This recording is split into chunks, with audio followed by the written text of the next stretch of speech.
Kansara DTV news ગુજરાતીમાં આપનું સ્વાગત છે। નજર કરીએ આજના મુખ્ય સમાચારો।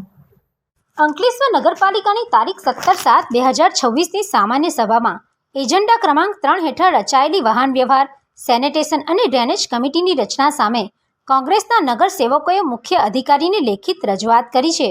રજૂઆતમાં જણાવાયું છે કે સંબંધિત નિયમો મુજબ દરેક કમિટીમાં એક અધ્યક્ષ અને 5 સભ્યો હોવા જરૂરી છે। જો કે સામાન્ય સભાની મિનિટ બુકની પ્રામાણિક નકલ મુજબ ત્રણેય કમિટીમાં માત્ર 4 સભ્યોની જ નિમણૂક કરવામાં આવી હોવાનું દર્શાવવામાં આવ્યું છે। આ કારણે કમિટીઓનું ગઠન અધૂરું અને નિયમ વિરોધી હોવાનું રજૂઆતમાં જણાવાયું છે।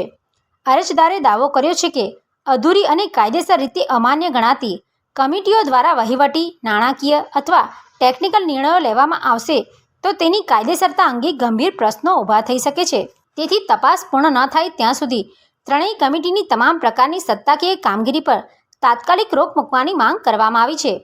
રજૂઆતમાં મુખ્ય અધિકારીને કમિટીઓની કાયદેસરતા અંગે તાત્કાલિક તપાસ હાથ ધરવા, તપાસ પૂર્ણ ન થાય ત્યાં સુધી કોઈપણ ઠરાવ, ટેન્ડર, વર્ક ઓર્ડર, બિલ મંજૂરી, ચૂકવણી અથવા અન્ય કાર્યવાહી ન કરવા લેખિત આદેશ આપવા તેમજ નિયમ મુજબ નવી અને પૂર્ણ રચના ન થાય ત્યાં સુધી કમિટીઓની કામગીરી સ્થગિત રાખવાની માંગ કરવામાં આવી છે। જો યોગ્ય કાર્યવાહી કરવામાં નહીં આવે તો ગુજરાત નગરપાલિકા અધિનિયમ 1963ની કલમ 258 હેઠળ પ્રાદેશિક નગરપાલિકાની કમિશનર સમક્ષ રજૂઆત કરવામાં આવશે અને જરૂર જણાય તો ગુજરાત ઉચ્ચ ન્યાયાલયમાં પણ કાયદાકીય કાર્યવાહી હાથ ધરવામાં આવશે। આપના મીડિયમના માધ્યમથી અંકલેશ્વર શહેરની પ્રજા તેમજ આ વહીવટકર્તાઓને અવગત કરવાના કે ગઈકાલે જે સાધારણ સભા ગઈ અને એમાં જે સમિતિઓની રચના કરી એમાં હું માનું ત્યાં સુધી આ નવા નિશાળીયાઓને તો લાંબુ નોલેજ નહીં હોય, પણ જૂના સભ્યો તેમજ એ લોકોના આકાઓને પણ કાયદાના બંધારણનું કે કોઈ જ્ઞાન ન હોય એવું મારા મતે હું માનું છું।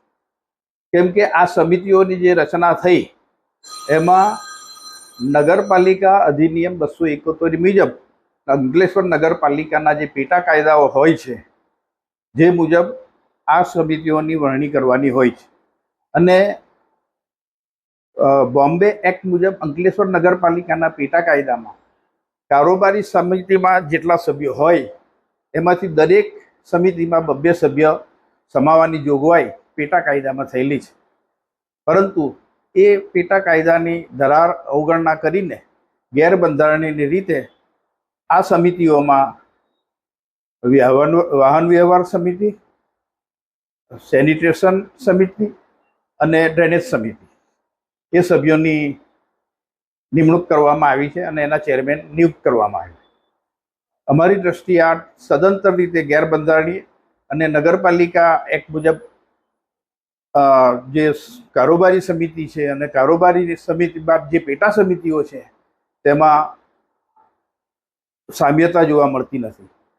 એટલે અમારી આ શાસકોને એક ચેતવણી એ પણ છે કે જ્યાં સુધી આગામી સભામાં આ સુધારો ન થાય ત્યાં સુધી આ ત્રણેય કમિટીને સ્થગિત કરવી અને તેઓ દ્વારા જો કોઈ કાર્યવાહી કરવા આવશે કે નગરપાલિકાને સંબંધિતના કોઈ પણ પેમેન્ટ કે કરવામાં આવશે તો એ સમિતિઓ સામે અમારે 70 મુજબ કાર્યવાહી કરવાની રહેશે।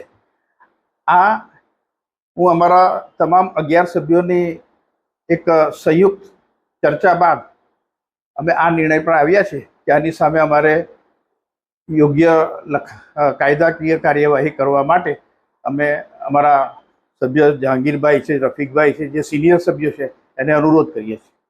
અંકલેશ્વર નગરપાલિકા સભાખંડની અંદર 17/7/2026ના રોજ એક સામાન્ય સભા મળી હતી જેની અંદર 1 થી 15ના કામો હતા। કામ નંબર 3 જેની અંદરમાં સમિતિઓની રચના હતી, એ સમિતિઓની રચનાની અંદરમાં જે નિયમ અનુસાર થવું જોઈએ તે પ્રમાણે થઈ નથી। કારણ કે અહીંયા બધા બહુ ચાણક્ય નવા ચૂંટાઈને આવ્યા છે અને એ ચાણક્યો પોતાની જાતને બહુ મહાન સમજે છે। અમને ખબર છે કે સાંધાની સૂઝ નથી અને કેબિનમેનની એમને નોકરી મળી છે। વિકાસની ગાડી કઈ દિશામાં લઈને જશે એ તો અમને ખબર નથી, પણ આમનો જે ટોન છે એ ટોન ગેરવ્યાજબી, ગેરબંધારણીય અને પોતાની જાતને અહંકાર તરીકે સમજવું અરે આટલી મોટી બધી સમસ્યાઓ આટલી બધી કમિટીઓની રચના થઈ કે SC/ST નો એક વ્યક્તિને પણ મૂકવામાં આવ્યો નથી સભ્ય તરીકે. એટલે આ વિચાર કરો કે આ લોકોની મનોદશા અને એમનું જ્ઞાન કેટલું ભારી છે. અને જે સમિતિઓની રચના કરવામાં આવી છે જે 3, એક વાહન વ્યવહાર, એક સેનિટેશન અને ત્રીજું ડ્રેનેજ વિભાગ, એ 3 કાયદા વિરુદ્ધની 3 સમિતિઓની રચના થઈ છે. અને તેના માટે મેં લેખિતમાં અરજી કરી દીધી છે. અને અરજીના આધારે જો આ લોકો કોઈ પણ પદ સંભાળી અને કોઈ પણ જાતનું કામ કરશે તો 70 મુજબની કાર્યવાહી કરીશું અને 258 હિસાબમાં અમે RCMની અંદરમાં અપીલ કરીશું. હાલ પડતા મુખ્ય અધિકારીને અરજી આપી અને એમને જાણ કરવામાં આવી છે કે આવો કોઈ કૃત્ય ન થાય તેની જવાબદારી તમારી રહેશે. જય હિન્દ, જય ગરવી ગુજરાત. Pintu Modi, DTV news, Ankleshwar.